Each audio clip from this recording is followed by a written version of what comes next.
Hollywood Reporter has shared that no studio was interested in Funny Girl starring Lea Michele, and I think that's a mistake. Hello, darlings, and welcome to Performance Perspective, where we watch different performances and then we share our perspectives. If you're new here, hi, I'm Carolyn, but you could call me Care, and I guess I am your performing arts commentator. And today's topic, I don't know, I find this so fascinating, and I can't wait to hear your thoughts about this. So yeah, today we are going to delve deep into a subject that has everyone abuzz. That's a lie. I haven't heard anyone talk about this, but I want people to talk about this. The phenomenal rise of concert films and the glaring absence of professionally shot musicals like Funny Girl. Now stick around. So, okay, we have a lot to unpack here.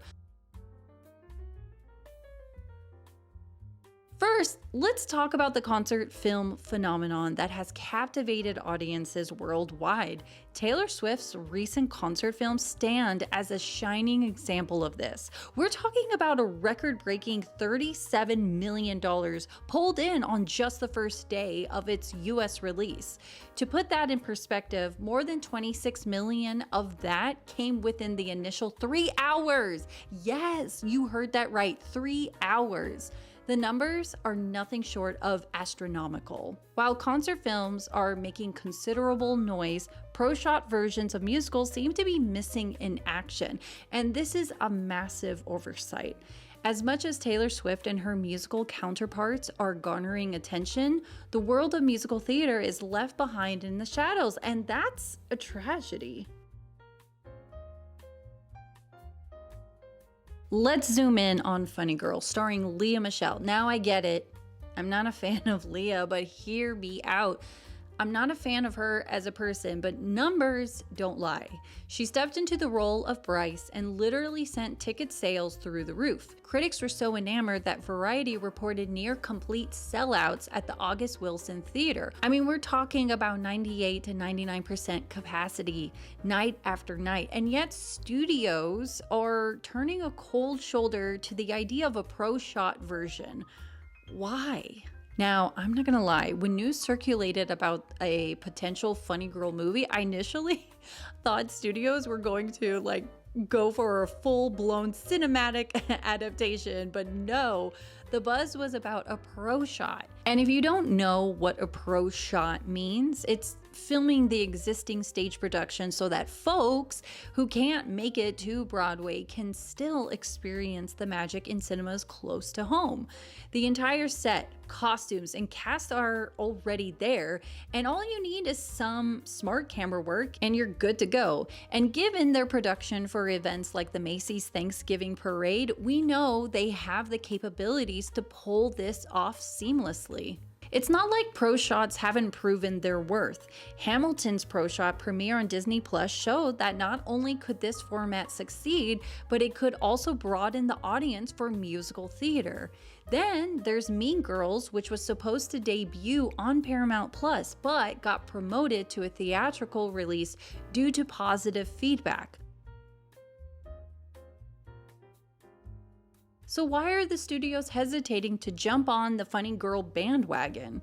Some critics argue that concert films have the advantage of a built-in fan base, offering a sort of guaranteed audience that musicals can't always boast of. That said, Funny Girl has its own dedicated following, from die-hard fans to casual viewers, and let's not forget the haters, who would likely watch to critique. And before you try putting me in one of those categories, I'm just trying to say that I think the studios are making a huge mistake. This leads us to ponder the future of musical theater in this digital age. Will the genre stay strictly confined to live performances, or will it venture into pro shots and reach a broader audience? This is not just about Funny Girl. It's a question that could define the trajectory of the entire industry. Alright, but to sum it all up, the roaring success of concert films begs the question, why are pro-shot versions of successful musicals so absent? I mean, are we looking at a gap in market research, a misjudgment of public interest, or perhaps an underestimation of commercial viability? Now, before I wrap up, let me slip in a quick mention again. Waitress has a pro shot that's hitting the big screen this December. If you're a fan of musical theater, this is a golden opportunity to show studios that yes, there is a market for pro shots. Anyways, darlings, that's it for today's episode. I hope that you enjoyed it. And again, yeah, I may not be a fan of Lea Michele, but it is a silly mistake that the studios are making. Because let's be honest here, if Funny Girl cannot get a pro shot, then there's all these other musicals that can't. So let's fix that, shall we? Anyways, darlings, have a wonderful day. Don't forget, did I already say that? I don't know. But don't forget to like and subscribe to this channel if you enjoy this type of content. And without further ado, take care, darling.